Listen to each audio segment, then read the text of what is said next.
Hello, I'm Don Huesman. I'm the Managing Director of the Wharton School's Innovation Group. Today I'll be speaking with Daphne Kohler. Daphne is the co-founder of Coursera, the world's largest provider of MOOCs. She's also a computer scientist at Stanford University. Daphne discussed the Coursera initiative with us 2 years ago, and today we're looking for an update to find what's new, what's changed, and what's coming in the future. Thanks, Daphne, for coming and talking to us this morning.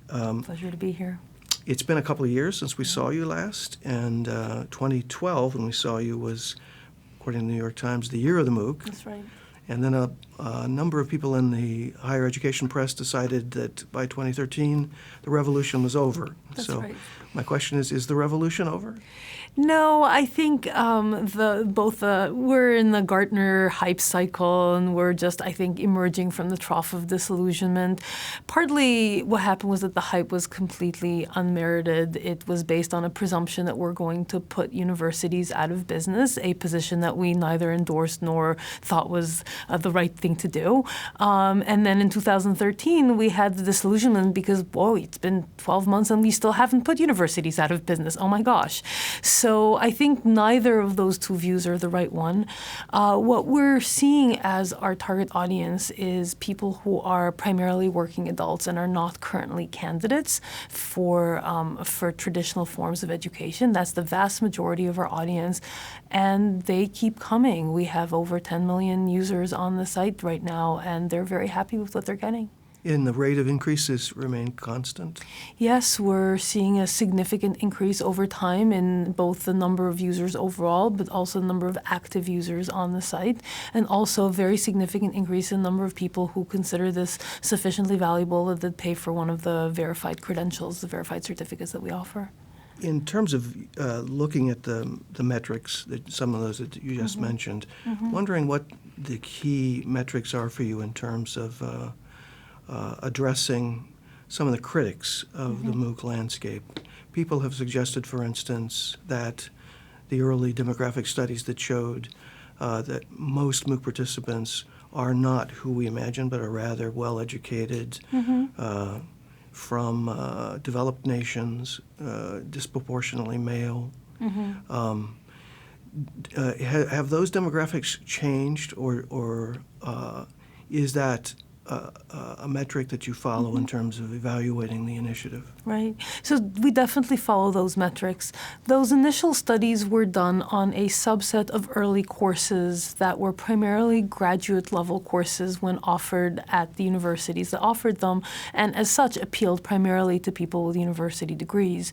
If you look at our current demographics, 75% of our users do have college degrees. That in turn means that 25% don't, which is still 2.5 million people. So that's just an awful lot of people that are getting access to education that don't currently have that. However, I think it's important to remember that even the 75% who do have college degrees, that doesn't mean that they're your wealthy yuppies working on Wall Street. There are many parts of the world where having a college degree is far from being a guarantee of employability. In some cases, like in the developing countries, many of the colleges offer a very mediocre educational experience that in many cases is far from being a guarantee of a good job. In many other parts of the world, people are finding that the education that they got when they went to college 15, 20 years ago is no longer adequate for the kind of jobs that the current economy needs, and they absolutely need to have that kind of refresher in order for them to have access to the jobs that they like. We're getting so many stories from people who say that by taking these courses, even when they had college degrees, it was a complete transformation for them in terms of their career prospects. Is there evidence from the employer's side of or what evidence is there that the employers are valuing either the signature track certificates, or if you could speak to as well this new concept of a specialization. So first of all, there's evidence from both the employer side and the employee side. We're at something like 70% of people who earn verified certificates from either a course or a specialization are posting those credentials on LinkedIn. We're currently the second biggest credential supplier, if you will, Coursera, on LinkedIn right after Microsoft, which is incredible for 2.5 years. That suggests that the prospective employees are seeing value in these credentials. In terms of the employer side, we had one of our other university partners, Duke, together with RTI, did an interesting study of employers in North Carolina. So this is not, just high-tech employers in Silicon Valley. This was across multiple sectors, and I think 73% of them said that they would value a credential from a MOOC as a component in a hiring process. So I think we're starting to see significant uptake on the employer side. With regards to Coursera as an organization, I have a couple of questions. One is last time we met, we talked about various potential avenues for revenue generation. Any updates on the business model behind Coursera? So partly as a matter of focus, we have decided that we're going to initially really pay attention to the verified certificate for both courses and specializations as the primary revenue source for us.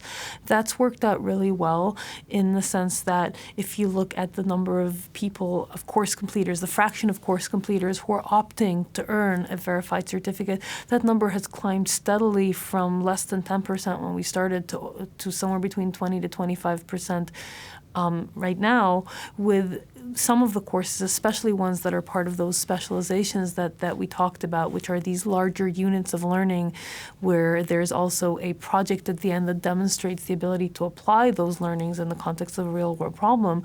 The conversion rate into the verified certificate in those courses is often north of 40% among course completers, and that's a very significant fraction. So we're very confident that this can be a significant revenue source that will make us sustainable while still allowing us to continue to offer free education.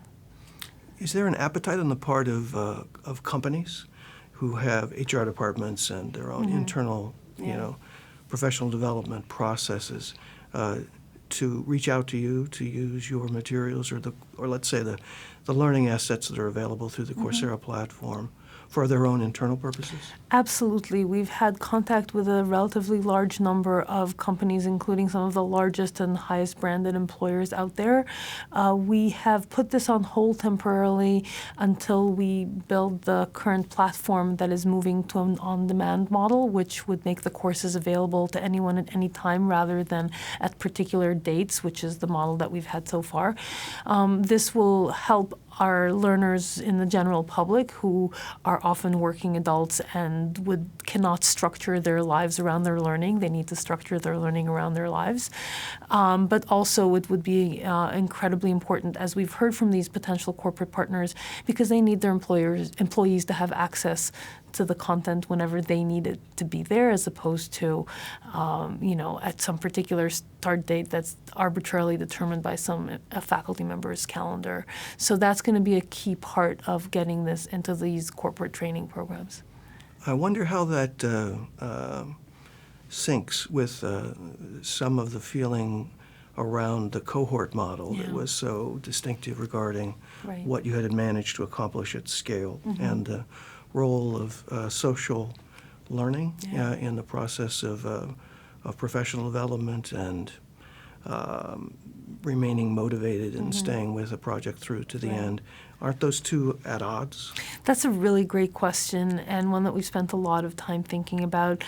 We are very committed to the social component of learning, but I think what we've realized is that when you have a very large course, what matters is that there are people around you doing the same thing at the same time, as opposed to it's the same people from the beginning to the end of the course. So if you're in Module 3, what matters is that there are a few hundred or 1,000 people all working with you in Module 3 that you can engage in conversation with. Some of them might have started earlier and are going slowly. Some of them might have started very recently and are blazing through the course, but that doesn't really matter to you in terms of the social engagement that you have.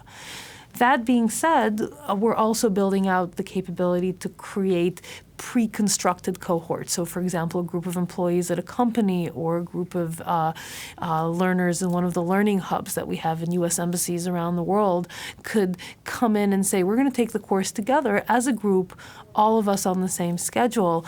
And the ability of the on-demand platform to accommodate the fact that they want to start today as opposed to in 3 months is going to be really important for enabling that, while still allowing them to create that little social community of people who really do get to know each other, and it really is a cohort in a way that 50,000 people isn't. I have a question about Coursera's choices regarding its for-profit structure by comparison to, most notably, I guess, edX, which chose to go the 501c3 nonprofit approach. Right. Does that difference in corporate structure change the way decisions are made at Coursera? We believe that by going this route, it has made us more nimble and faster to move, because we don't need to get approval from a governing board for every decision. We believe that it's also given us a sense of urgency, which is not as easily obtained when you have, $60 million and the backing of two of the world's richest universities. So I think we have been able to be very fast to execute, while still, I think, remaining very true to the social mission that inspired us to start this in the first place. So to be very concrete as an example, when we launched the verified certificates, we realized that $50 might not be a significant amount to someone here in the US or in Europe, but it is for someone in Africa or in India. And so we launched it together with a financial aid option, which allows someone who really can benefit from the credential but can't afford it to request basically a fee waiver, and we just grant it.